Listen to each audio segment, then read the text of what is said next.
नमस्कार, NDTV India पर स्वागत है आपका। मैं हूं ताबिश हुसैन। दिल्ली के मुख्यमंत्री अरविंद केजरीवाल से जुड़ी हुई खबर से शुरुआत करते हैं। यहां पर अरविंद केजरीवाल को एक बार फिर से हाईकोर्ट से झटका जो है वो लगा है, क्योंकि दिल्ली हाईकोर्ट ने केजरीवाल की याचिका पर जल्द सुनवाई करने की मांग जो है उसको ठुकरा दिया है। दरअसल ईडी की कार्रवाई के खिलाफ अरविंद केजरीवाल ने दिल्ली हाईकोर्ट में याचिका दाखिल की है और इस याचिका के जरिए अरविंद केजरीवाल ने अपनी गिरफ्तारी और ईडी रिमांड को चुनौती दी है। केजरीवाल ने कहा कि गिरफ्तारी और रिमांड का आदेश दोनों ही अवैध हैं और वो तुरंत रिहा होने के हकदार हैं। दिल्ली का रावसेवनी कोर्ट ने अरविंद केजरीवाल को 28 मार्च तक ईडी रिमांड पर भेजा है। सुनवाई के दौरान ईडी ने उन्हें शराब घोटाले का सरगना बताया है। शरद हमारे साथ जुड़ गए, हमारे सहयोगी। शरद, इसका मतलब यह है कि अभी और इंतजार केजरीवाल को करना पड़ेगा कोर्ट में इस मामले की सुनवाई होने के लिए। बिल्कुल, देखिए, अर्जेंट सुनवाई की मांग की थी, तत्काल सुनवाई की मांग की थी अरविंद केजरीवाल ने, लेकिन क्योंकि कोर्ट में अभी छुट्टियां चल रही हैं, रविवार है और उसके बाद होली की छुट्टियां हैं, तो मंगलवार तक कोर्ट बंद है, इसलिए तत्काल सुनवाई नहीं हो सकती, ये बता दिया गया है। लेकिन ये जरूर है कि 27 मार्च को इस मामले की सुनवाई होगी। 27 मार्च की तारीख लगा दी गई है, जब इस मामले में दिल्ली हाईकोर्ट सुनवाई करेगा कि अरविंद केजरीवाल ने एक तो अपनी गिरफ्तारी और जो अपने रिमांड है, दोनों को ही चुनौती दी थी, अवैध बताया था और ये कहा था कि वो तत्काल रिहाई के हकदार हैं। लेकिन तत्काल सुनवाई की मांग जो उन्होंने की थी वो नहीं हो सकी है। इसका मतलब ये भी है कि 27 और 28 तारीख जो है अब अरविंद केजरीवाल के लिए बहुत अहम है। पहले 27 तारीख को दिल्ली हाईकोर्ट में सुनवाई होगी और उसके बाद 28 तारीख की जो सुनवाई है वो दिल्ली की रावसेवनी कोर्ट में शेड्यूल है, जहां पर अरविंद केजरीवाल की रिमांड पर सुनवाई होगी, क्योंकि 22 तारीख को ये कहा गया था कि 28 मार्च तक वो रिमांड पर रहेंगे ईडी की। तो दोनों ही तारीख अहम होंगी और इसका मतलब ये भी है कि अब तब तक अरविंद केजरीवाल को 27-28 तक तो रिमांड पर रहना ही होगा। अगर आगे वो कोई और अपील नहीं करते हैं सुप्रीम कोर्ट में या सुप्रीम कोर्ट से कोई और राहत नहीं मिल जाती है, तो फिलहाल अरविंद केजरीवाल को रिमांड पर रहना होगा। 27 तारीख को इस मामले में दिल्ली हाईकोर्ट सुनवाई करेगी। अच्छा शरद, अरविंद केजरीवाल को तो रिमांड पे रहना होगा जब तक कोर्ट में मामला सुना नहीं जाता है। ऐसे में यहाँ पर चुनाव भी हैं और दिल्ली की सरकार, मुख्यमंत्री जो है वो रिमांड पर हैं। आपने बात की पंजाब के मुख्यमंत्री से भी, पार्टी कैसे चलेगी, सरकार कैसे चलेगी? देखिए, जहां तक बात है पार्टी की, तो अब पार्टी के सबसे बड़े कैंपेनर इस समय भगवंत मान होंगे। उनका ये कहना है कि पूरे देश में अब वो कैंपेन करेंगे। पहले भी कैंपेन करते थे, लेकिन जब अरविंद केजरीवाल साथ हुआ करते थे तो जो सबसे बड़े कैंपेनर हैं वो अरविंद केजरीवाल ही हुआ करते थे। लेकिन अब क्योंकि अरविंद केजरीवाल कैंपेन नहीं कर सकते हैं, तो अब जहां तक पार्टी के लिए कैंपेन की बात है तो भगवंत मान कैंपेन करेंगे। और एक अच्छी बात अभी फिलहाल आम आदमी पार्टी के लिए ये है कि अभी जो उसके दिल्ली और पंजाब जैसे राज्य है, जहां पर वो मुख्य उसका जनाधार है, यहाँ पर अभी चुनाव नहीं है। छठे और सातवें चरण में चुनाव होने हैं, जिसमें भी काफी समय है। तो पार्टी के लिहाज से तो ये है, लेकिन जहां तक सरकार की बात है उसमें अभी उतनी दिक्कत नहीं दिखती है, क्योंकि अभी आचार संहिता लगी हुई है। बहुत ज्यादा काम सरकारों के पास होता नहीं है, रूटीन के काम चलते हैं, तो अभी उतनी दिक्कत नहीं है। लेकिन हाँ, अगर अरविंद केजरीवाल की गिरफ्तारी लंबी चलती है तो फिर समस्या हो सकती है, क्योंकि मीटिंग करनी होती है, कंसल्टेशन करने होते हैं, दस्तखत करने होते हैं। हर चीज के लिए क्या कोर्ट के पास मुख्यमंत्री पिटीशन लगाएंगे या दिल्ली सरकार पिटीशन लगाएगी और हर चीज के लिए इजाजत मांगेगी? ये किस तरह से होगा, ये आने वाले समय में देखना होगा, जब ये सब चुनौतियां जो हैं सामने खड़ी होंगी। अभी फिलहाल कोई चुनौती नजर नहीं आई है, लेकिन जाहिर तौर पर चुनौतियां आगे आएंगी और उस हिसाब से संभव है कि दिल्ली सरकार और आम आदमी पार्टी, केजरीवाल की सरकार और आम आदमी पार्टी दोनों अपनी रणनीति उस हिसाब से फिर आगे डिजाइन करें। बहुत शुक्रिया शरद आपका इस सब जानकारी के लिए। तो अभी फिलहाल के लिए हाईकोर्ट से केजरीवाल को राहत जो है वो मिलती हुई नहीं दिखी है। वो थोड़ा इंतज़ार उनको करना पड़ेगा इस मामले के सुने जाने के लिए, क्योंकि जो मामला है इसमें जल्दी सुने जाने के लिए जो है वो हाईकोर्ट पहुंचे थे। अब यहाँ पर क्योंकि छुट्टियाँ भी चल रही हैं, इसमें देखना होगा कि अब कब जो है मामला ये सुना जाता है। लेकिन यहाँ पर ईडी की रिमांड को चुनौती जो है उन्होंने दी थी और जो गिरफ्तारी है उसको लेकर जो है वो हाईकोर्ट पहुंचे थे। दिल्ली के मुख्यमंत्री अरविंद केजरीवाल ईडी की हिरासत में है और पार्टी जांच एजेंसियों पर हमलावर है। सड़क पर पार्टी प्रदर्शन कर रही है, वहीं आरोपों के जरिए ये बताना भी चाह रही है कि जांच एजेंसियां जो है वो सवालों के घेरे में है।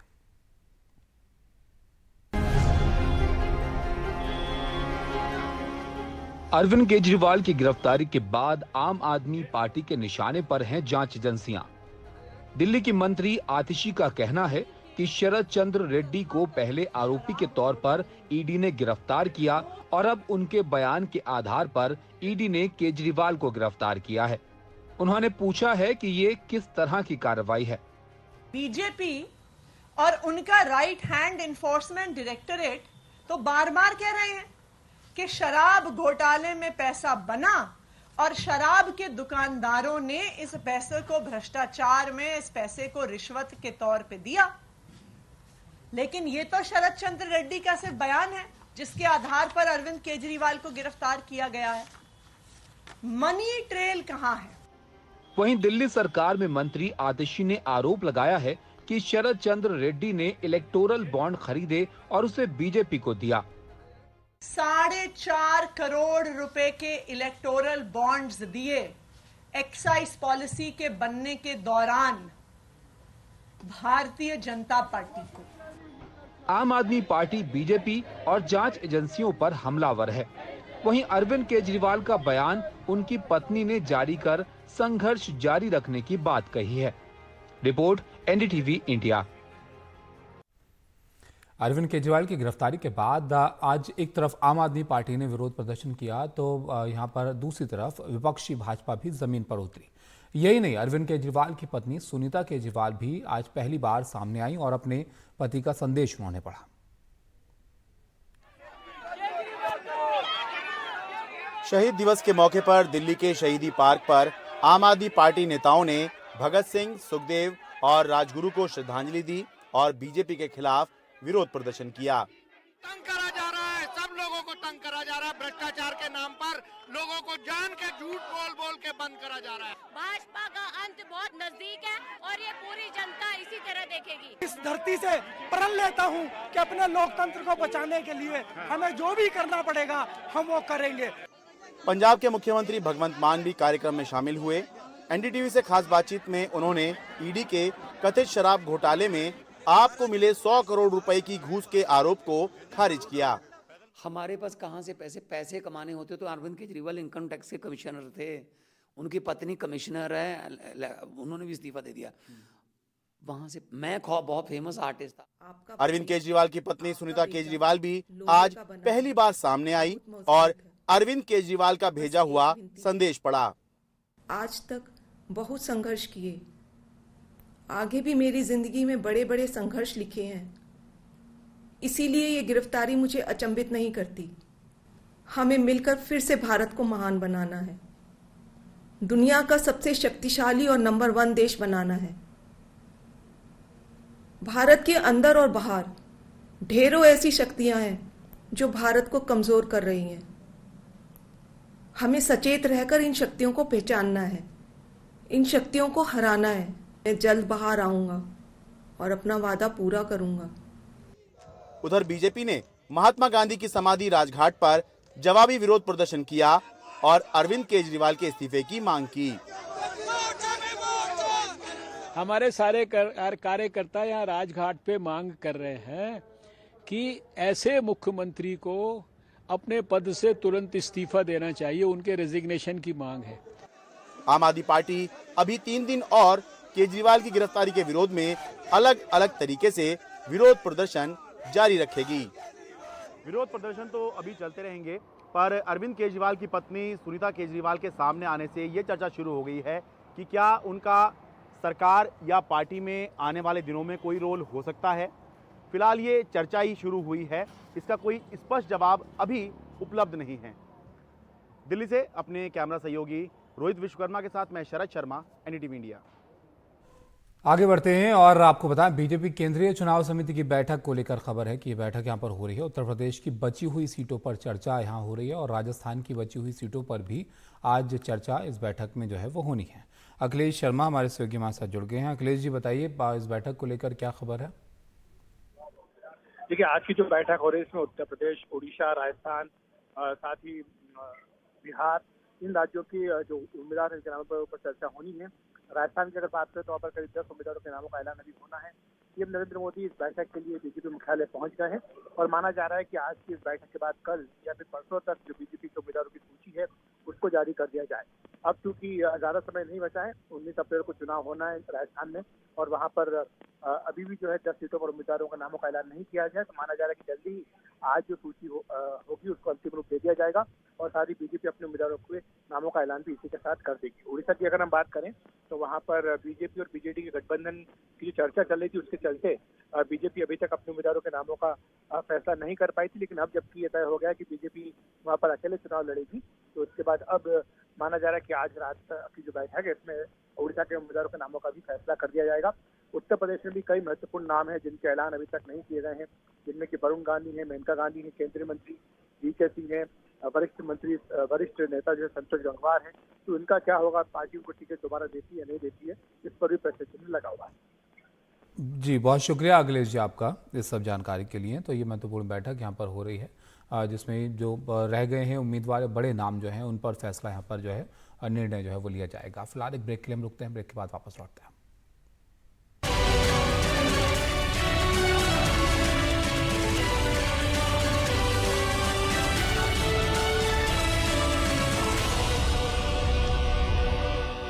मॉस्को आतंकी हमले के बाद रूस के राष्ट्रपति पुतिन पहली बार सामने आए और कहा कि इस बर्बर आतंकी हमले के पीछे जितने भी लोग हैं उन्हें सख्त से सख्त सजा देंगे। पुतिन ने इस हमले को लेकर यूक्रेन की ओर भी इशारा किया। पुतिन ने कहा कि हमलावर यूक्रेन की ओर गए थे जहां उनके लिए तैयारी की गई थी। साथ ही कहा कि रूस हमेशा से मुश्किल वक्त में और मजबूत हुआ है और अब भी यही होगा। मॉस्को के क्रोकस सिटी हॉल में हुए आतंकी हमले की जिम्मेदारी आतंकी संगठन आईएसआईएस ने ली है। कादम्बनी हमारी सहयोगी हमारे साथ जुड़ गई हैं। कादम्बनी, इस हमले के बाद अब कैसे हालात वहां पर नजर आ रहे हैं? यूक्रेन की तरफ जो है वो रूस की तरफ से इशारा किया जा रहा है। बिल्कुल इशारा किया जा रहा है, लेकिन खुलकर कुछ नहीं कहा जा रहा है। जो प्रेसिडेंट पुतिन ने जो संबोधन किया उसमें उन्होंने कहा कि जो ये आरोपी हैं जिन्होंने क्रोकस कॉन्सर्ट हॉल वाला हमला किया था वो रशिया यूक्रेन बॉर्डर की तरफ जा रहे थे जहां उनके लिए एक विंडो खुला है। उनका सीधा ये शायद मतलब रहा हो कि किसी न किसी प्रकार से उनको वहां सपोर्ट मिल रहा है। लेकिन जो लोग गिरफ्तार किए गए हैं उसमें से अधिकतर जो है वो बेहद खराब रूसी भाषा बोलते हैं और एक शायद उसमें से ताजिक बोलता है। तो ये जो लोग हैं उन्होंने ये भी कहा है कि उन्होंने पैसों के लिए ये हमला किया और एक किसी शख्स ने उनको इस हमले के लिए उकसाया। तो अभी उनसे पूछताछ जो है वो काफी गहन पूछताछ चल रही है, लेकिन अभी शायद जिस तरह का बयान था प्रेसिडेंट पुतिन का, तो ये लगता है कि वो बाकी इन्वेस्टिगेशन के लिए शायद आगे देखें कि क्या उसमें हो रहा है। लेकिन उन्होंने बड़े साफ तौर पर ये कहा है कि जो भी इसके लिए जिम्मेदार होगा उसको उनमें से किसी को भी बख्शा नहीं जाएगा। तो एक तरह से उन्होंने चेतावनी दी है। दूसरी तरफ उन्होंने एक आश्वासन भी देने की अपनी जनता को कोशिश की है कि जब भी मुश्किल वक्त आया है रूस के लिए तो रूस ने उस चैलेंज से आगे बढ़कर उसका मुकाबला किया है और बेहतर होकर बाहर निकला है। तो ये सभी चीजें उन्होंने अपने छोटे से संबोधन में कहा, लेकिन अभी जो हालात हैं वो अभी नहीं बताया जा सकता है कि क्या यूक्रेन की तरफ कोई और स्थिति और मुश्किल होगी। लेकिन ये जरूर है कि कम से कम 150 लोग इस हमले में मारे गए। बहुत शुक्रिया कादम्बनी आपका ये सब जानकारी हम तक पहुंचाने के लिए। तो रूस यहाँ पर सख्त लहजे में इसके बाद जो है प्रतिक्रिया उनके राष्ट्रपति की तरफ से आई है कि इसका जवाब जो है वो दिया जाएगा। रूस की राजधानी मॉस्को के क्रोकस सिटी हॉल पर हुए आतंकी हमले में अब तक 143 लोगों की मौत हो चुकी है और 150 से ज़्यादा लोग घायल हो गए हैं। जैसे कि हमने आपको बताया, इसमें 11 लोगों को हिरासत में लिया गया है और इसमें 4 हमलावर हैं और 7 लोग उनकी मदद करने वाले बताए जा रहे हैं। रूस की सुरक्षा एजेंसी FSB के मुताबिक आतंकवादी हमले को अंजाम देने के बाद हमलावरों का इरादा रूसी यूक्रेनी सीमा पार करने का था और यूक्रेन में उनके संपर्क में लोग थे। FSB ने कहा कि आतंकियों को यूक्रेन सीमा के पास से ही पकड़ा गया है। दूसरी ओर यूक्रेन सरकार ने कहा कि इस हमले से उनका कोई लेना देना नहीं है। पकड़े गए आतंकियों ने शुरुआती पूछताछ में बताया कि ये काम उन्होंने भाड़े पर किया है। हर एक को 5 लाख रूबल देने का वादा किया गया था। रूस की सुरक्षा एजेंसी लगातार उनसे पूछताछ कर रही है। रूस की नेशनल सिक्योरिटी काउंसिल के डिप्टी चेयरपर्सन दमित्री मेदवेदेव ने कहा कि रूस खून का बदला खून से लेगा। आतंकवादी सिर्फ आतंक की भाषा ही समझते हैं। जब तक उन पर कार्रवाई नहीं की जाती तब तक किसी भी जांच का कोई मतलब नहीं।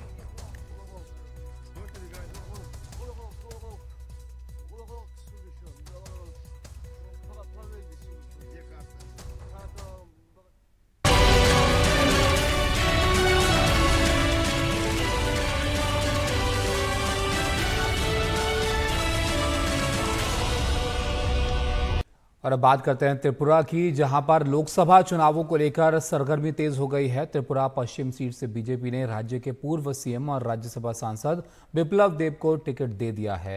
बीजेपी ने यहां से केंद्रीय मंत्री और मौजूदा सांसद प्रतिमा भौमिक का टिकट काट दिया है और माना जा रहा है कि बिप्लब के साथ तिपरा मोथा पार्टी का भी सपोर्ट है और वहीं विपक्ष भी पूरी तैयारी कर रहा है। पश्चिम बंगाल की तरह यहां भी कांग्रेस और लेफ्ट ने हाथ मिला लिया है। रत्नदीप चौधरी की रिपोर्ट आप देखिए। पश्चिम त्रिपुरा सीट से बीजेपी के उम्मीदवार हैं राज्य के पूर्व सीएम बिप्लब कुमार देव। लोकसभा चुनाव के लिए बीजेपी ने 4 पूर्व मुख्यमंत्रियों को मैदान में उतारा है। बिप्लब भी उनमें से एक हैं। पश्चिम त्रिपुरा में 19 अप्रैल को मतदान होना है। बिप्लब फिलहाल राज्यसभा सांसद हैं। मई 2022 में उनकी जगह मानिक साहा को सीएम बना दिया गया था। तब से वो सुर्खियों से गायब थे। लोकसभा का टिकट मिलने के बाद अब फिर से चर्चा में हैं। पश्चिम त्रिपुरा से मौजूदा बीजेपी सांसद और केंद्रीय मंत्री प्रतिमा भौमिक का टिकट काट दिया गया है। बिप्लब को टिकट मिलना सक्रिय राजनीति में उनकी वापसी के तौर पर देखा जा रहा है। मैं आपको बताना चाहता हूँ, मैं 4 साल से ज्यादा सीएम रहा हूँ। अगर मेरा काम पसंद आया था तो मुझे आशीर्वाद दें। अगर काम पसंद नहीं आया था तो मुझे वोट ना दें। त्रिपुरा की जनता मेरा भविष्य तय करे। समय बताएगा कि पूर्व में मैंने अच्छा काम किया था या नहीं। राज्य में बीजेपी और प्रमुख विपक्षी दल तिपरा मोथा पार्टी ने हाथ मिला लिया है। माना जा रहा है कि इससे बिप्लब देव को बढ़त मिलेगी, क्योंकि त्रिपुरा पश्चिम सीट में आदिवासी वोट गेम चेंजर हो सकता है। Today we are minority in our own land. अपने ही क्षेत्र में हम अल्पसंख्यक हैं, क्योंकि हम एक नहीं हैं। अगर एक होकर टिपरासा लोगों के लिए काम करें, आदिवासियों को जमीन का हक मिले, हमारे लोगों के लिए ज्यादा फंड आए, तो भविष्य बेहतर होगा। लड़ने की जरूरत नहीं होगी। 5 साल पहले जब बिप्लब देव त्रिपुरा के मुख्यमंत्री और गृह मंत्री थे, तब पश्चिम त्रिपुरा के माधवबारी में एंटी-सीए प्रोटेस्ट के दौरान ट्राइबल प्रोटेस्टर्स के ऊपर पुलिस की कार्रवाई की गई थी। उसमें 3 लोग जख्मी हुए थे और इसके बाद तिपरा मोथा पार्टी और बीजेपी के बीच त्रिपुरा के चुनाव तक एक राजनीतिक घमासान देखने को मिली, मगर अब जो राजनीतिक समीकरण है वो पूरी तरह से बदल चुका है। त्रिपुरा के लोग इस जो विरोधी भी एक साथ आ गया, इससे खुश होंगे, क्योंकि दोनों एमपी जीत के मोदी जी को प्रधानमंत्री बनाने के लिए ही काम करेंगे। तो सोच एक ही दिशा में है और उसका एक ही लक्ष्य है, माननीय प्रधानमंत्री जी को तीसरी बार देश का प्रधानमंत्री बनाना। हालांकि ये भी देखा जा रहा है कि इंडिया गठबंधन के सदस्य भी त्रिपुरा में एक मत हो गए हैं। एक समय के प्रतिद्वंदी कांग्रेस और लेफ्ट में सहमति बन गई। दोनों 2 लोकसभा सीटों पर साथ लड़ेंगे। बिप्लब देव के सामने इंडिया गठबंधन के उम्मीदवार होंगे आशीष कुमार साहा। ये राज्य कांग्रेस के अध्यक्ष हैं। पूर्व में ये बीजेपी से विधायक भी रह चुके हैं। आशीष साहा पावर में थे, लेकिन उन्हें महसूस हुआ कि मौजूदा सरकार जनता के पैसों को लूट रही है, इसलिए वो अलग हो गए। हम जनता के साथ न्याय करना चाहते हैं। अब पैसे और सत्ता के प्रेमी साथ आ गए हैं। 1952 से लेफ्ट पार्टियां कांग्रेस के विरोध में लड़ती रही हैं, लेकिन करीब 7 दशक बाद दोनों पार्टियां बीजेपी से लड़ने के लिए साथ आ गई हैं। वहीं चुनाव ने टिपरा मोथा और बीजेपी को भी साथ ला दिया है, लेकिन क्या ये दोस्ती इस लोकसभा में जीत का तोहफा देगी, ये देखने वाली बात होगी। त्रिपुरा से रत्नदीप चौधरी, एनडीटीवी इंडिया। अदन की खाड़ी में समुद्री लुटेरों के खिलाफ भारतीय नौसेना के मौजूदा ऑपरेशन के 100 दिन पूरे हो गए हैं और समंदर में नौसेना ने न केवल जहाज को समुद्री लुटेरों से छुड़ाया, बल्कि सोमालिया के 35 समुद्री लुटेरों को नौसेना ने पुलिस के हवाले कर दिया।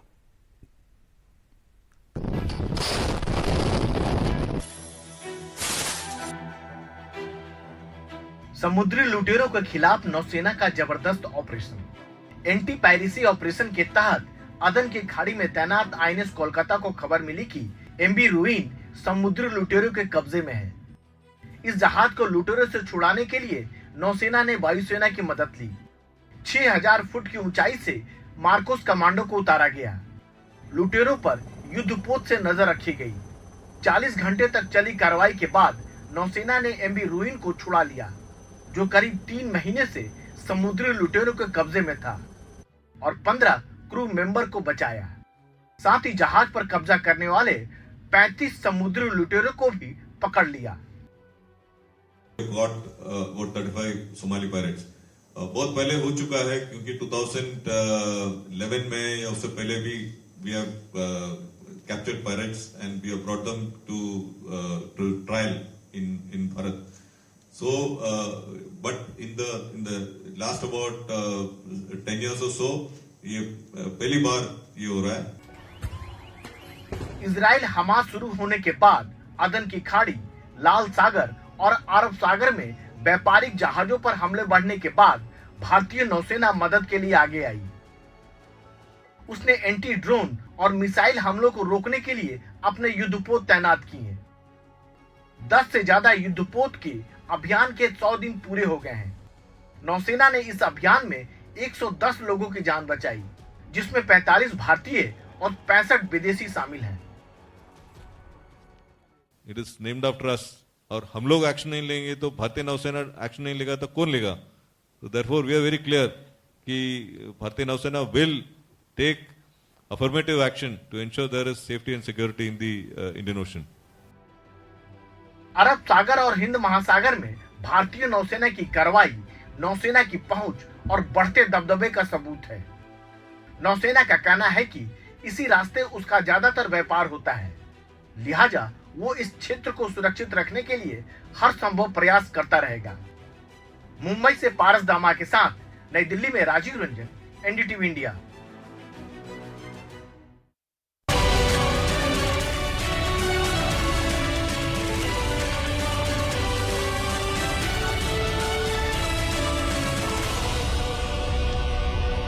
NDTV Indian of the year award एक बार फिर से पूरी शान के साथ लौट आए हैं। आज सियासत, कारोबार, विज्ञान और मनोरंजन के मैदान के सबसे चर्चित चेहरे एक साथ एक मंच पर जमा हुए।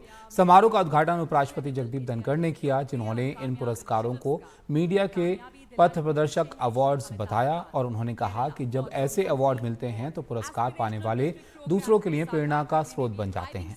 इस पर विश्वसनीयता की मुहर लगी है। टाटा सन्स के चेयरमैन एन चंद्रशेखरन को business leader of the year का अवार्ड मिला। G20 में भारत के शेरपा अमिताभ कांत को इंडिया फर्स्ट अवार्ड से नवाजा गया। Health leader of the year award Padmashri से सम्मानित डॉक्टर यजदी इटालिया को मिला, जिन्होंने अपना जीवन आदिवासियों के बीच सिकल सेल एनीमिया से लड़ने के लिए समर्पित कर दिया है। गुजरात की जनजातियों को इस बीमारी जाता है। Democratic values optimally blossom and flourish when there is equality before law, when there is accountable and transparent governance, where patronage, nepotism and favoritism have no space. There was a time when these three pernicious tendencies dominated our working, but that soothingly is a matter of the past. Privileged pedigree has disappeared. Equality before law is writing on the wall. Those who thought they are immune to law, they are above law, they are different than others, have realized it to their pain. What can be greater pain to a human soul? Young boy and girl living in the largest democracy, that some people are more equal than others. Citizen Amendment Act does not deprive any Indian citizen of his or her citizenship. Citizen Amendment Act does not entitle any man or a woman presently living outside the country to get its benefit. Citizen Amendment Act is a reprieve to those persecuted who are in this country for more than a decade, and there are several decades also for some. The bullet train is progressing very well. As we speak, I think we have covered almost 284 kilometers, 8 rivers, bridges we have completed. Stations are on the verge of completion. The Maharashtra section also is now progressing very rapidly. The first undersea tunnel work has already started. So the progress is very good. And we should not look at bullet train simply as a transportation project. It has to be seen from integrating economies in the first corridor that we are doing here. From Mumbai, Thane, Vapi, Baroda, Surat, Anand and Ahmedabad. All these economies will become one single economy. So you can have breakfast in Surat, go and complete your work in Mumbai and come back and have dinner with your family in the night. So that's the power of the economy. We are the only country in the world where over a 2-year reference period, the price of petrol and diesel has actually come down. The only country in the world. Why? Two things. I think to start with, the Honorable Prime Minister decided on 2 occasions, November 2021 and May 2022, that we were going to reduce the central excise duty.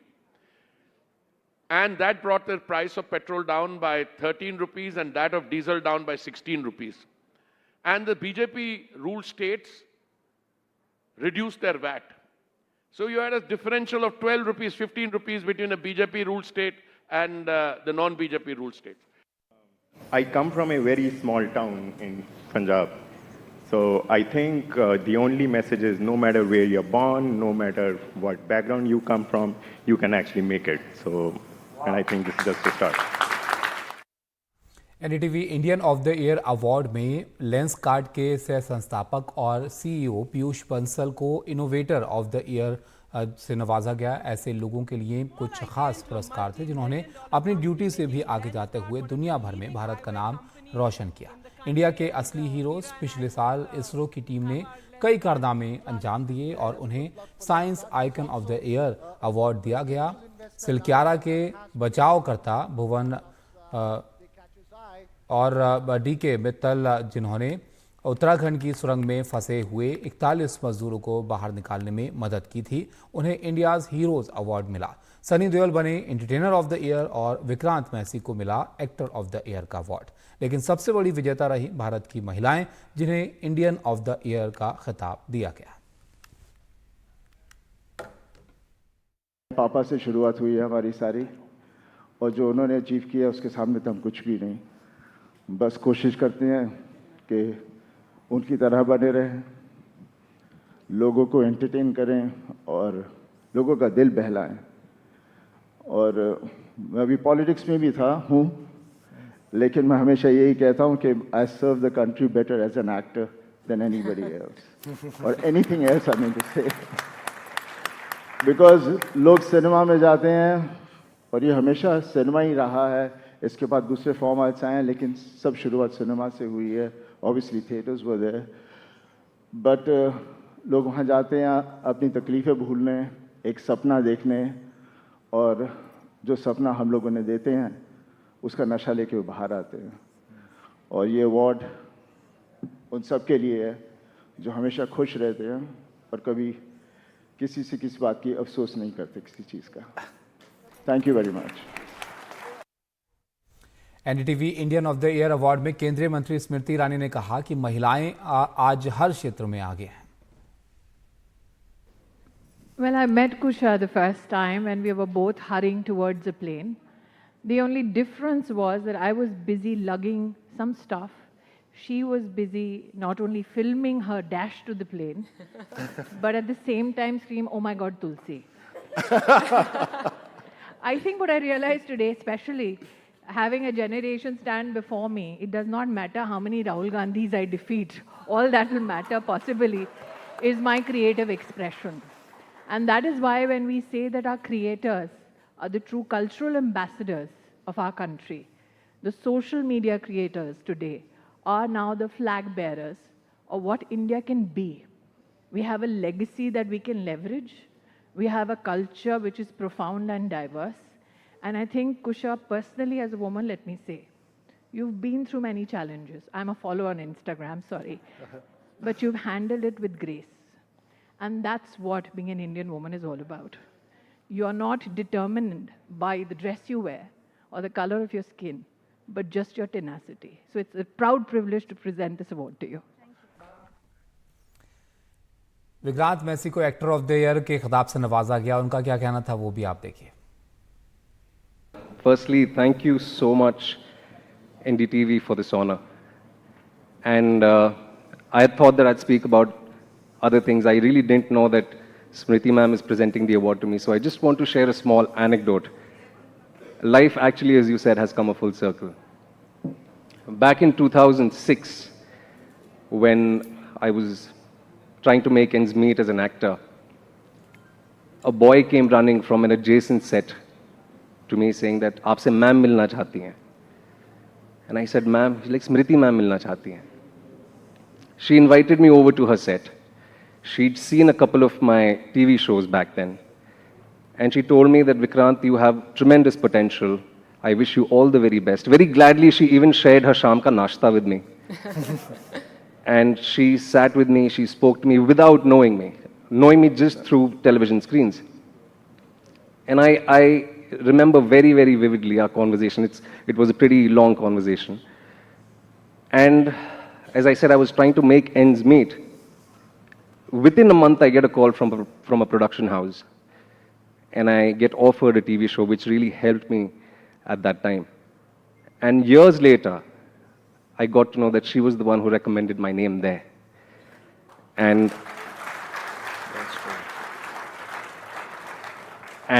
yeah, so here I am, being presented the Actor of the Year award by her is a very special moment. Thank you so much.